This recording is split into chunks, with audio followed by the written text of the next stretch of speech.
You're the University of North Carolina. You have legends. You've got everything in the history of this great sport. Why are your fans storming the court? Have you gotten that bad? Wow. You become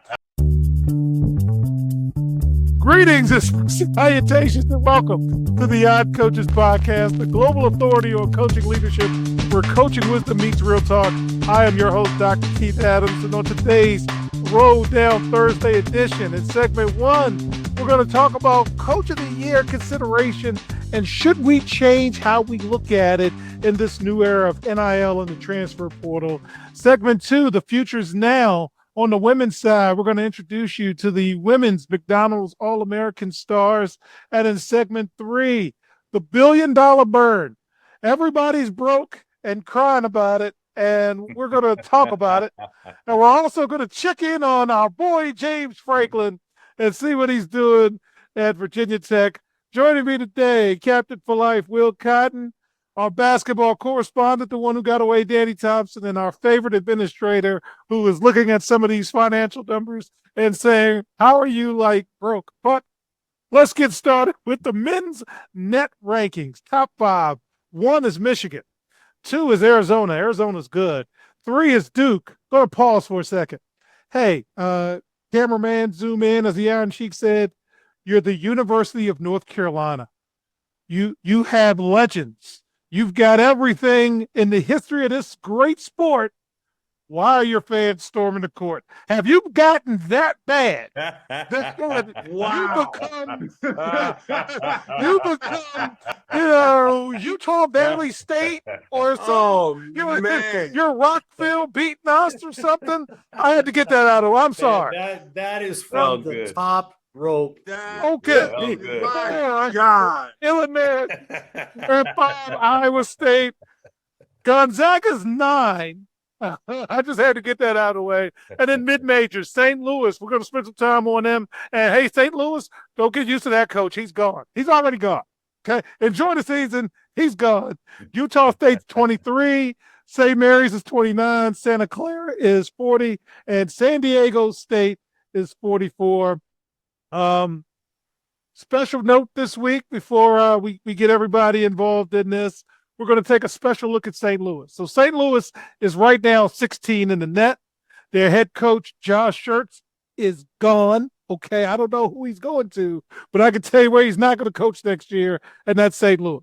Okay, they're in the A10, road record 6-0, neutral sites 1-1, 14-0 at home, 2-0 in quad 1 games, 3-1 in quad 2, 7-0 in quad 3, 19-0 in quad 4. They're 19 in the AP, 20 in the coaches poll.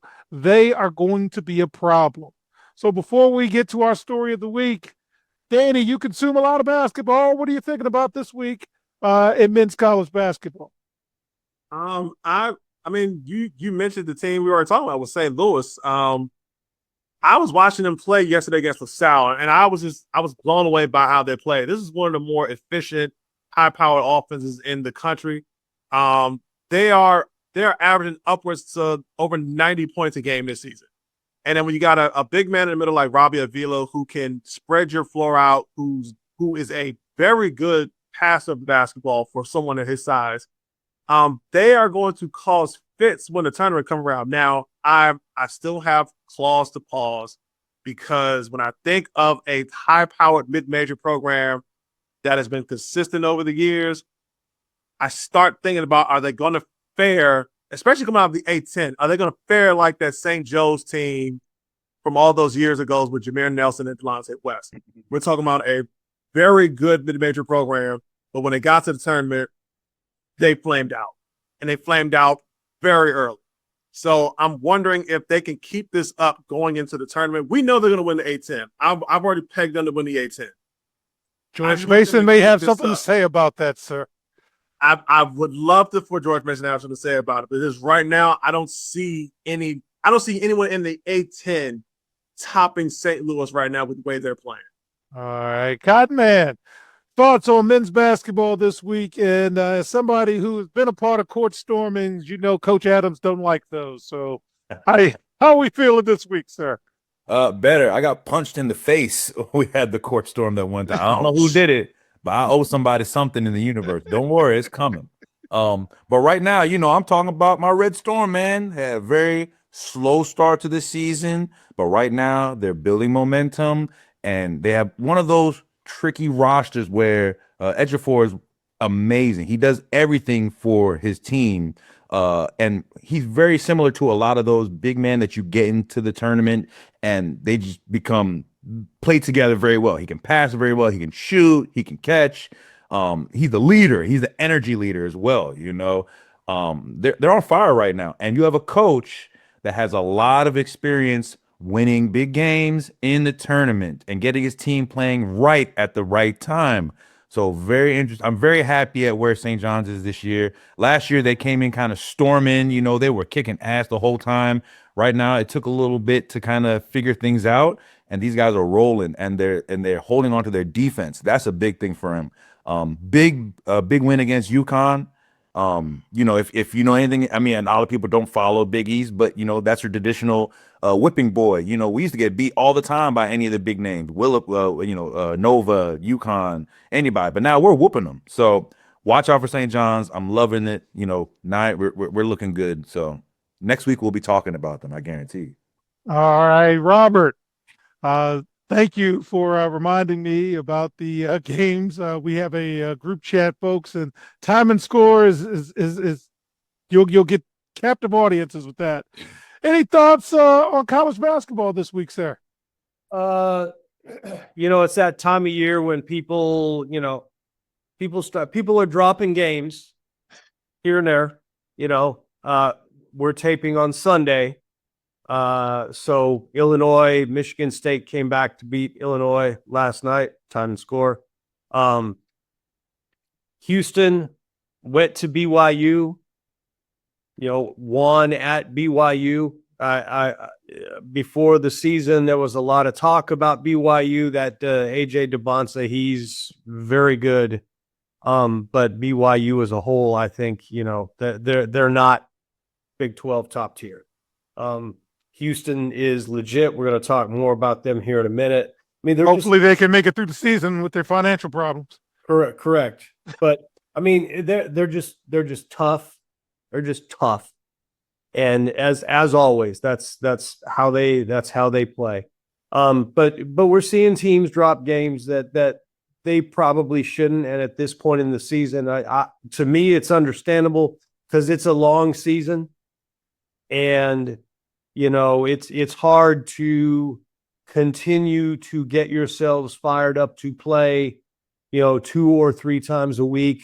It is physically and emotionally hard to do that. And you're talking about 18, 19, 20, 21-year-olds. And yes, we have these 8-year guys who are 25. But I mean, we're talking about young people. And this is going to happen. Have I seen anything that is has made me think that you got to watch out for these guys that we didn't already know? Have I seen anything that makes me think that somebody is a fraud that I didn't already think? No, nothing. Yeah. That's called Miami of Ohio. Okay, you're going to shove those guys down our throat. They are not good at all. They're playing some bum bums. All right, Coach of the Year. It's that time of year. So right now, as a coach, and I'm Coach Adams, it's BPB time.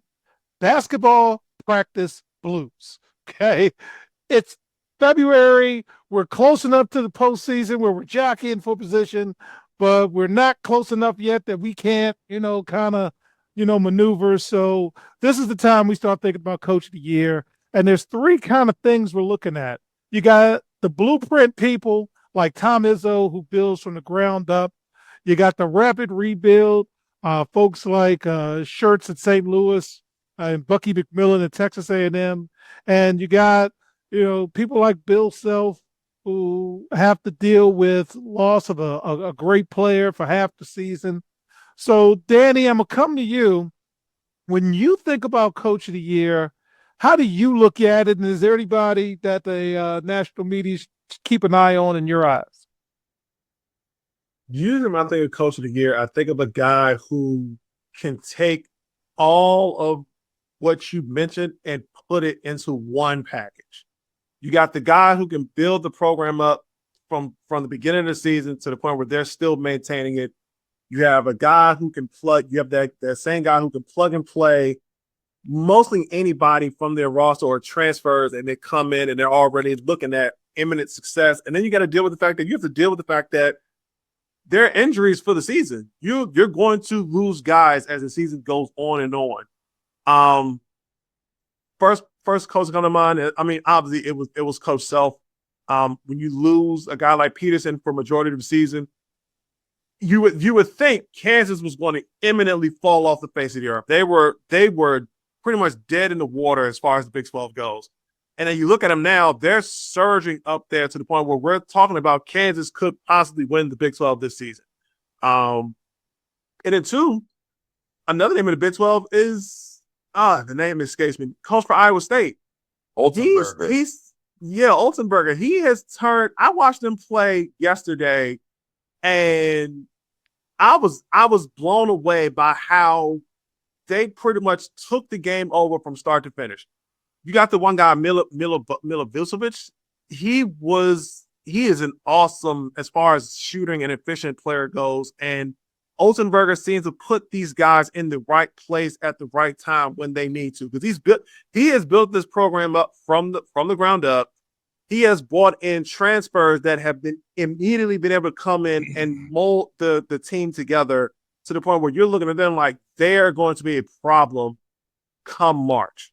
So if I had to look at one person, it's TJ Olsenberger for me out of Iowa State. Iowa State right now. All right, Cotton Man, what are you looking at as you evaluate Coach of the Year from this newfangled doohickey standpoint of basketball? Oh, man. I mean, I guess Danny said enough. I think one of the things I want to add is just teams that can endure. You're looking for the coaches that, things didn't start off great. There's a lot of pressure coming into the season, and you right the ship.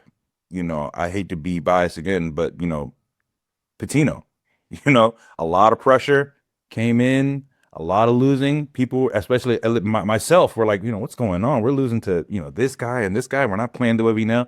But, that guy right the ship, rolling now. They're looking like a strong team. Obviously, Olsenberger, the guy is on fire right now. It helps when you're playing Iowa State and you have a lot of people that come to Iowa and they're not playing their best. Hard to play tough in Iowa, especially in this time.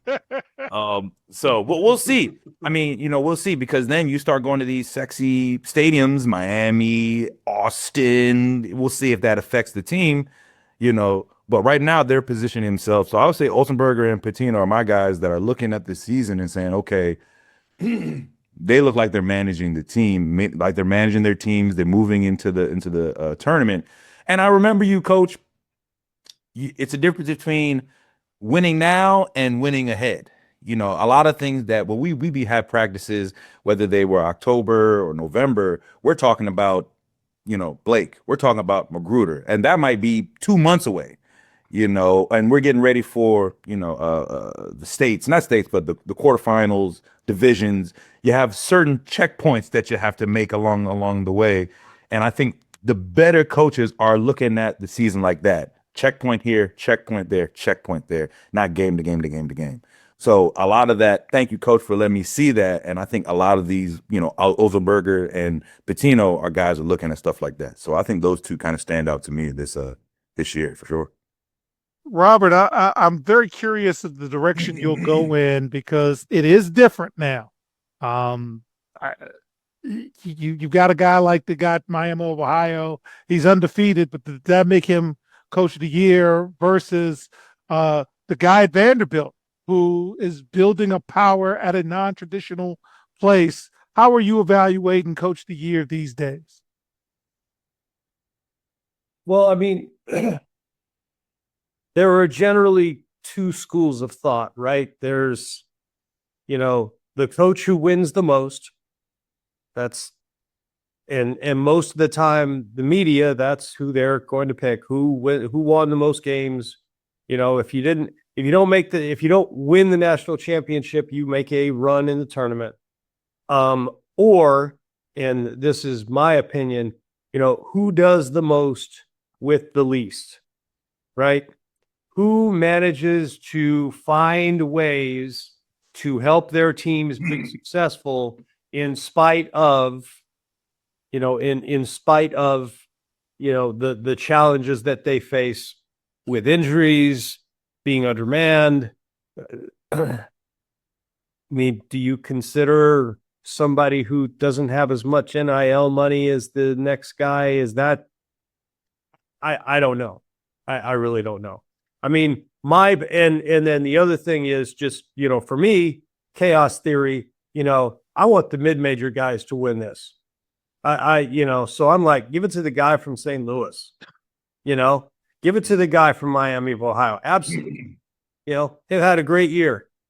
They've built a great mid-major program in a time when that's exceedingly difficult to do, because what you have is basically a farm team, right? He's going to be gone. The vast majority of that roster is going to be gone next year. And, next year, will we discuss St. Louis at all? Probably not, right? So that's kind of my feeling. I would like to see either the guy from Miami of Ohio or the guy from St. Louis win it, because of what they've done in this time when it's really hard to do anything like that at a mid-major. All right. And as we close this segment, I'm going to go stay with Robert, our Texas correspondent. Kelvin Sampson this past week talked about his change in his pockets, not going jing-a-lang-a-lang. When you hear Kelvin Sampson, and he may have a point or two because Houston is not Texas at Austin. What do you think about his crying of broke, sir? Come on, man. I mean, you were in the national championship game last year. You have made deep tournament runs several years in a row. You talk about your culture, right? Because they have a very definite culture, and they talk about with pride about, we get who we want. You can't just want to come play here. It doesn't work that way. And, you can't talk about that and then on the other hand, talk about, well, we don't have any money, right? It doesn't work that way. It doesn't. I'm sorry. Do they have less money than University of Texas, Texas A&M, probably TCU and SMU? That is probably a correct assessment. Is it hurting them? Doesn't look like it, because Texas A&M and University of Texas can't figure their basketball out. TCU is okay.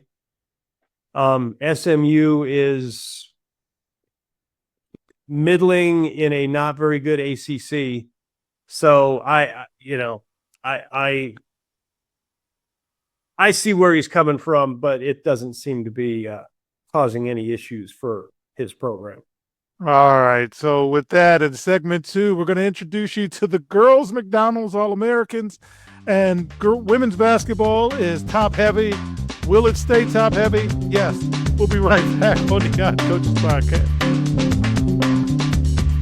Today's student-athletes face pro-level challenges without pro-level support. The CKA SAVE project is here to change that. For 16 plus years, Dr. Keith Adams and his team have provided comprehensive academic and athletic support from middle school through post-graduation transitions. NIL guidance, transfer portal navigation, academic coaching, career planning, they've got it covered. The CKA SAVE project. When your future is on the line, experience matters. Learn more at www.ckasaveproject.org. Welcome back to the Odd Coaches Podcast. In segment 2, we're going to dive into the women's net rankings. Very top heavy. 1, UConn. They're on a 5 million game winning streak right now. 2, UCLA. 3, Texas. 4, South Carolina. 5, LSU. In terms of the mid-majors, and we're going to spend some time there. 41, North Dakota State. The highest ranked mid-major for the women. 41. All right, Richmond's 42. Princeton's 44, South Dakota State's 46, and Rhode Island is 49.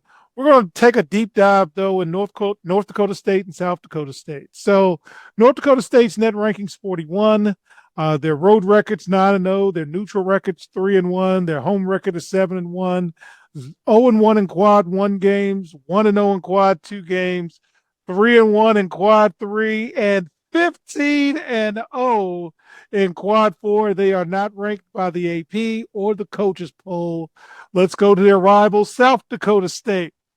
Net ranking 46, 7-2 on the road, 3-2 neutral, 8-2 at home, 0-3 in quad 1, 2-2 in quad 2, 4-1 in quad 3, and 12-0 in quad 4. No rankings in the AP or the coaches poll. Robert, I'm going to you first. They got to win the conference tournament. Only one's getting in. Is that right? Or will they let 2 in because what do you think, Robert? No. The championship game of the Summit League should be these 2. And whoever wins is in, and whoever loses is out. That's it. It's pretty simple. I don't see any path for any mid-majors this year if they don't win their conference tournament.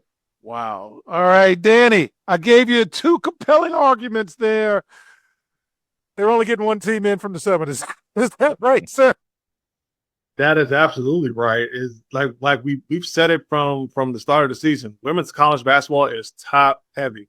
The mid majors are getting no sort of pull when it comes to getting into this NCAA tournament, especially when it comes to these 2 teams. It's going to come down to whether one team can handle the grind of the season once it gets to the current conference tournament and which one can. One team plays fast pace. The other team likes to get down and dirty and do some things in the half court. And from what I was told, especially watching basketball as long as I had, when it comes to tournament time, if you can win in the half court, you can win a basketball game. So I think once you get to that point, it's going to come down to whether or not who can take care of the basketball. And right now, North Dakota State does that better. And so, like I mentioned, South Dakota State, they're the team that can grind it out in the half court. So it's going to come down to which pace wins it. And whoever comes out swinging after the 4-round fight is going to win. Is going to come out of the Summit League. So that's about all they're going to get when it comes to mid majors, especially with these 2 teams. Cotton Man. Mid-majors get no love on the women's side. Can any of these mid-majors break through? I don't know much about either of these teams, but I gotta say that would be a really cool promo. I mean, you have North Dakota State versus South Dakota State, equal records, both kind of battling up. This is the kind of stuff I love. You're going to you're going to North Dakota, you pull in a store, whatever, and they're like, "Hey, you from South Dakota?" Hey, 10 cents more. Out of town tax. So I really hope they're doing that. I really hope in this like interstate kind of battle right now. I don't care who wins. Let me go with North Dakota.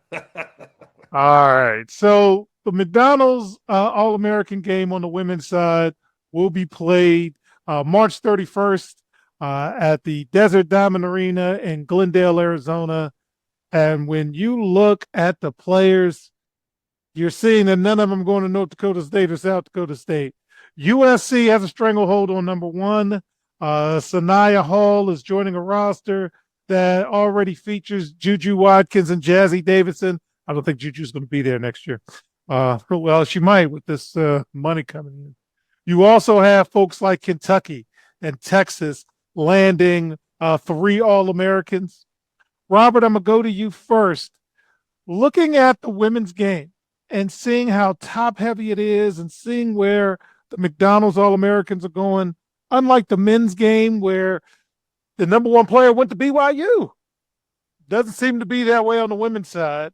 What are you thinking about the women's game and the direction it's going with the top players still picking the top schools? Well, and so I actually watch a lot of mid-major, low-major women's basketball because I have several friends who officiate on the women's side and work a lot of, Ohio Valley, Summit, Sunbelt, Big Sky, West Coast. They work a lot of those games. And the disparity between those games and what you see on the SEC network, they are light years apart. They're not close. They're almost different games. And I don't see that changing anytime soon simply because what that tells me is that the talent pool overall is not that deep. And it's not I don't think it's a lack of anything other than what you don't see on, basketball, you see a lot of kids play football, but a lot of kids will they play football and basketball in high school. So you still have pretty high level.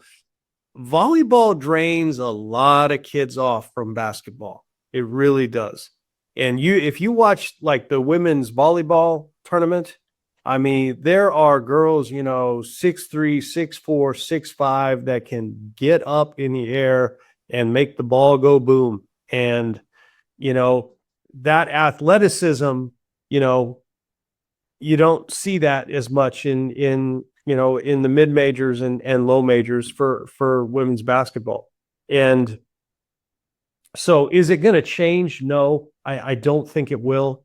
It won't until and unless the talent pool coming out from high school gets larger. And right now I don't see that happening.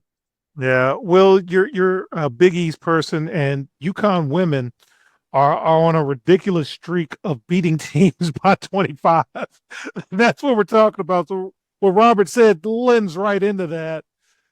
When you look at where the All-Americans are going, do you see any breakthrough like on the men's side? The men's side, they got real breakthroughs. Doesn't look like that on the women's side. What do you think? It's tough. It's tough. They'll need, a catalyst to do that. There's always this kid who goes out, trusts his own skill set, and says, you know what, I'm going to be me versus everybody else. I think Ben Simmons kind of did that in a way. He could have gone anywhere. He ended up going to LSU and be the guy. However he figured it, how it worked for him, whatever. But, right now, I think it's just right behind. I think it's going to happen at some point. I think it just takes, it'll be difficult. You have so much money on the top end, when you have, and you see it. South Carolina, I forget, I always forget her coach, but she's always wearing Louis Vuitton. You know what I'm saying? Like you see her it's not like the subtle Louis Vuitton. It's like Louis Vuitton on the back, and kids see that, you see, I always forget the coach's name, the one over at LSU. All her suits are always shiny. And so we got Dawn Staley and Kim Mulkey. Yeah. And, so you see the flash, that's how you're getting the kids now. You know what I'm saying? It's hard when you're, A10 or Temple or any of these small schools. And it's like, come over here for this big, player. And will they stay? And now it's like, hey, you might come for 1 year, but then I'm not staying for 4 years. It's just difficult. Right now, I think the NCAA was going through the beginning NIL, And I think it'll kind of hopefully it'll kind of disperse into the rest of the and into the NIL, into the women's basketball side. But yeah, right now it's just so top heavy. I mean, since high school, probably younger, maybe middle school, there was no reason to do a women's tournament bracket because you already know who's going to be the Final Four. You know, we will do one strictly for entertainment purposes. We have to. Danny, I'm gonna close with you. Can we get a situation similar to the men's game, like a Fab Five when they went to Michigan?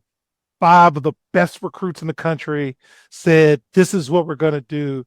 Do you think the women's game will get to that point? What do you think, sir? I don't think I would love if they get to that point, but I don't think it'll happen, mainly because but the way these schools are pulling the top talent, it's going to be hard for one player, because I mean, pretty much that's what happened. You look at the Fab Five, it was pretty much Juwan Howard was playing scout to go get this guy and that guy and that guy when the Fab Five was put together. You're going to need that one player in the women's game who can do that, and I don't think that's necessarily going to happen because, like Will pointed it out, these girls are going to go to where they can get the best buck, especially when it comes to playing on the floor and playing for these top programs. You got coaches like Dawn Staley pretty much showing you the flash, showing you, okay, I can get you to the next level. Come here. Kim Mulkey, I can get you to the promised land. Come here. It's going to be hard for a core group of girls that are coming together and say, hey, let's go here and let's pull something off special. Because I was looking at the roster even more, and I'm looking at their roster. The one thing that caught my eye was Sydney Bryant. She's going to Kansas. I thought I would never hear a top recruit, especially on the women's side, that was going to go to Kansas to play basketball. Kansas is not a traditional women's basketball powerhouse like they are on the men's side. And then it's gonna be hard because, again, we're going back to, it was 30 years ago when the Fab Five was put together. So it's gonna be hard for someone on the women's side to pull that type of thing off. I mean, UConn can possibly do it, but it's gonna be hard for them to do it because there's no need for a Fab Five at UConn. Exactly, because it's just no point even doing that. So okay. I would love for that to happen, but I don't. It's a very, very, very low possibility of that happening. All right, so fans, when we get back in segment 3, SEC cut some checks this week. We're going to talk about it and see if they're crying broke. We'll be right back on the Odd Coaches Podcast. Hi, everyone. Dr. Keith Adams here, and for over 30 years, I've dedicated my life to helping student athletes succeed, not just on the fields and the courts, but in the classroom and beyond. And that's why I founded the CKA Save Project. The CKA Save Project understands that finding the balance between academics and athletics is crucial for long-term success.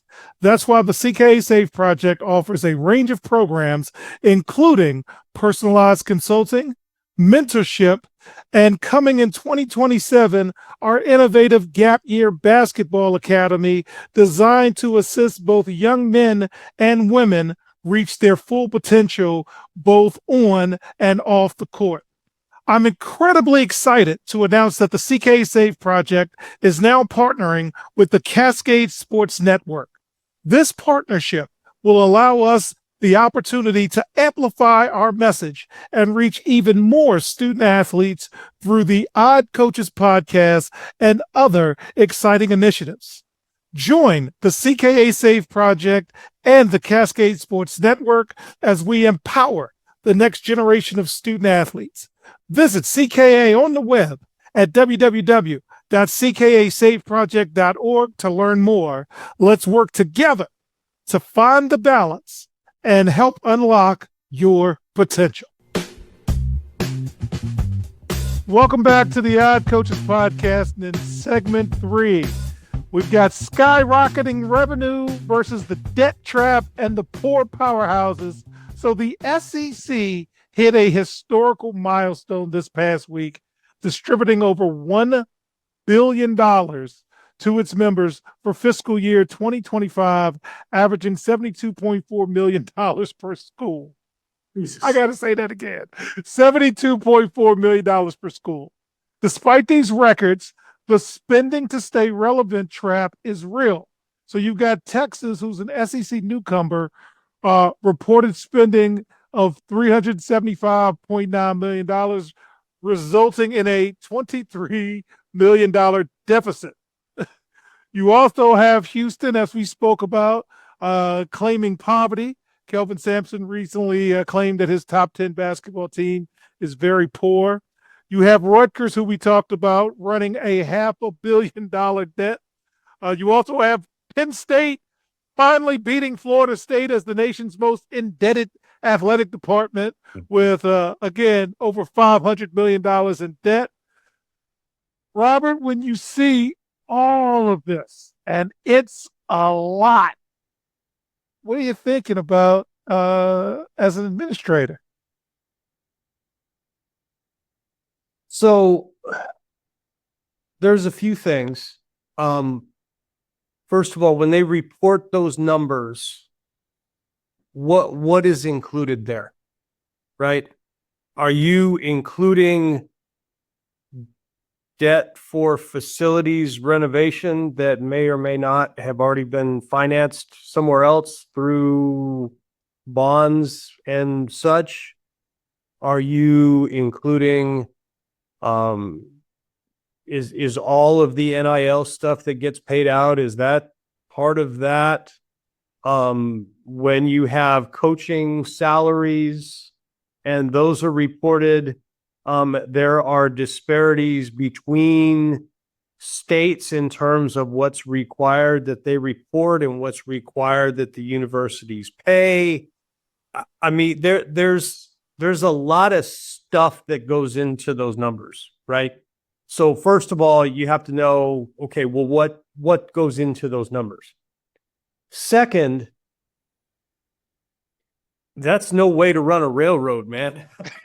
That is a staggering amount of debt.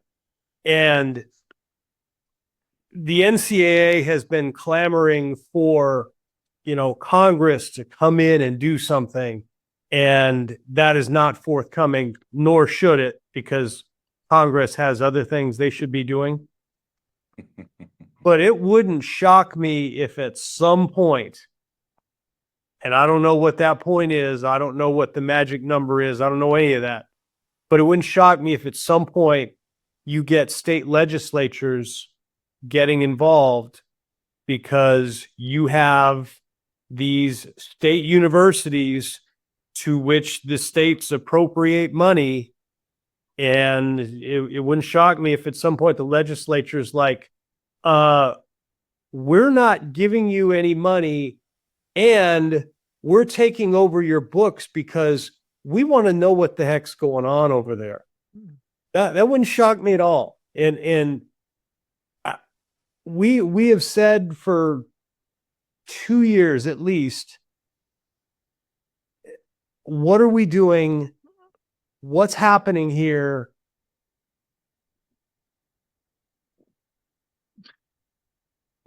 Yeah. Oh, man. Okay.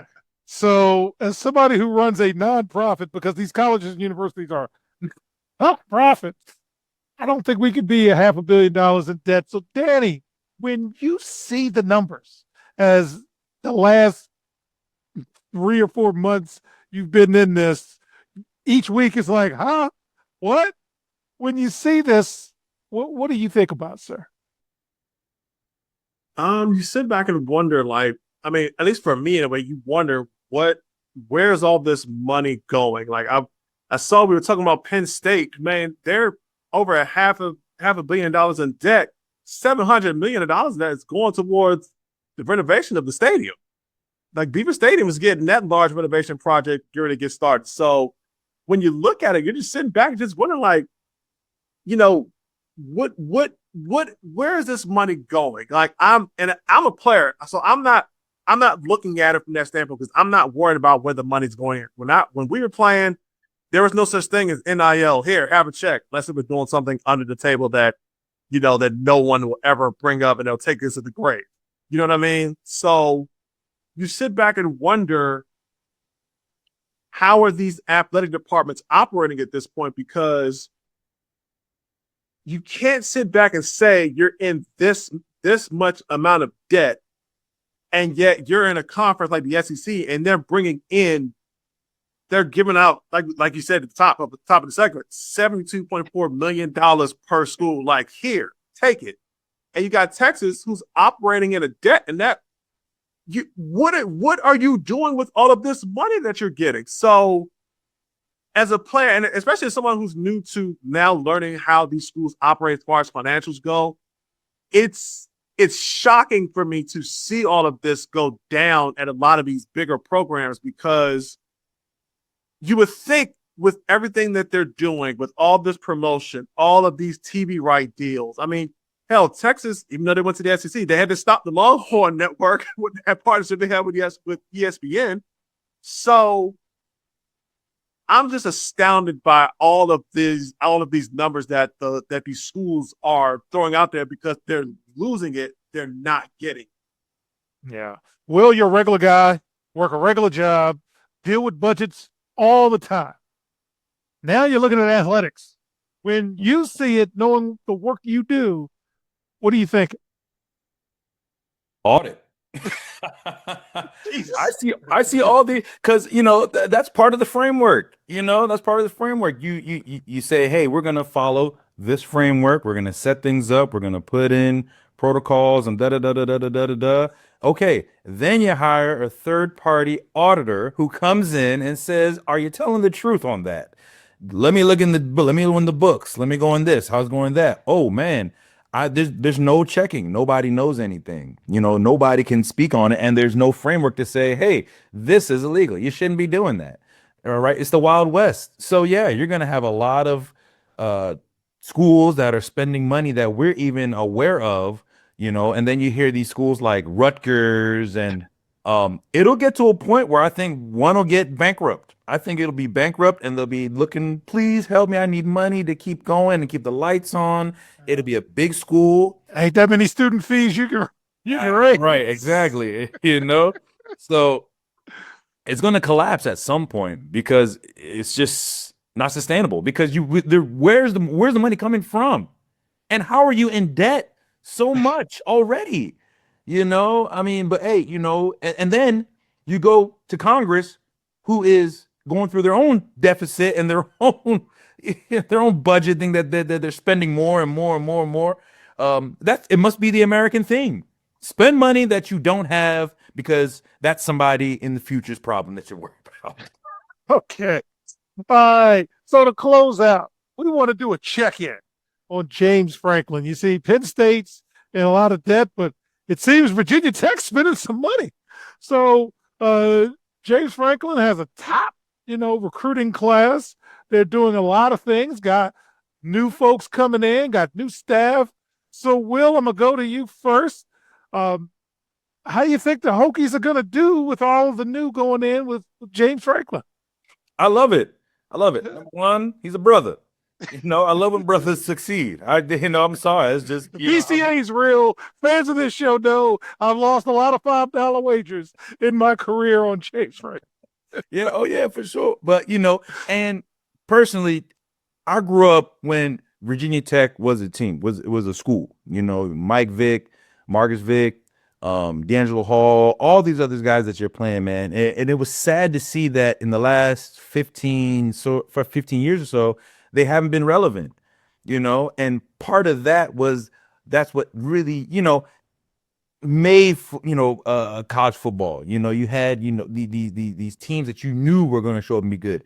Virginia Tech is from an area that has so much talent. It's just hard for me to see that. Why haven't they been there? James Franklin came in and said, "Look, you have to give them money. That's all you have to do is pay them. I can build a team now. I ain't got to go in. I don't got to knock on doors or anything like that. I could just send a check. Say you want to come to Virginia Tech, bet." They're relevant. I love it. I can't wait to watch anymore. I know the Clemsons, the Miamis, you know, they're nervous because they've been the doorstep for the last decade. And now there's another team that's out there taking money that is attractive. You know, hey, we can come over and win. James Franklin, we're making money. Blacks. And if you're getting people to come to Blacksburg, you doing something. You're a hell of a recruiter. I'll tell you that right now. So Robert, I'm gonna wrap up with you. Am I fattening up frogs for snakes, man? Am I getting excited for absolutely no reason, or is there cause for optimism? You're gonna tell me the truth. Hey, James Franklin is going to get Virginia Tech to 9-3. And that's where they'll be forever. They want to win the ACC. There's no Ohio State to worry about. And once a year, they'll have a big game. They'll have a big opportunity in their stadium. Enter Sandman, all of that, and they will lose because James Franklin. But they'll be 9-3. And I'm going to be in the air the next day, and Robert's going to sit in his chair and say, I tried to tell you. I tried. And you didn't listen. Hey, I mean, when someone tells you who they are, you believe them the first time, right? Oh, man. James Franklin is a good football coach. He's a good recruiter. He has built programs that have been successful. 9-3 is successful. That is a successful program. We're not going to win the national championship. Is that what you're telling me? Nope. Okay. They get there. See, so on behalf of our cavalcade of stars, I'm Dr. Keith Adams, saying thank you for listening and or watching the Odd Coaches Podcast, the global authority on coaching leadership where coaching wisdom meets real talk. Also seen on the Cascade Sports Network. Follow us on the X platform at Odd Coaches. For more information about the CKA Save Project or to make a donation to support our work, visit us on the web at www.ckasaveproject.org, and we will see you on the sidelines. Until next time, take care. And yes, George, it's $5. Just give it to me. All right. We hope you enjoyed today's show. The Odd Coaches Podcast drops new episodes every Tuesday, Wednesday, and Thursday. Make sure you subscribe to the Odd Coaches Podcast on YouTube, Spotify, and iHeartRadio. Follow the Odd Coaches Podcast on the X platform at Odd Coaches. Follow Dr. Keith Adams and the CKA Save Project on social media at CKA Save Project. For more information about the CKA Save Project, visit them on the web at www.ckasaveproject.org. See you next time on the Odd Coaches Podcast.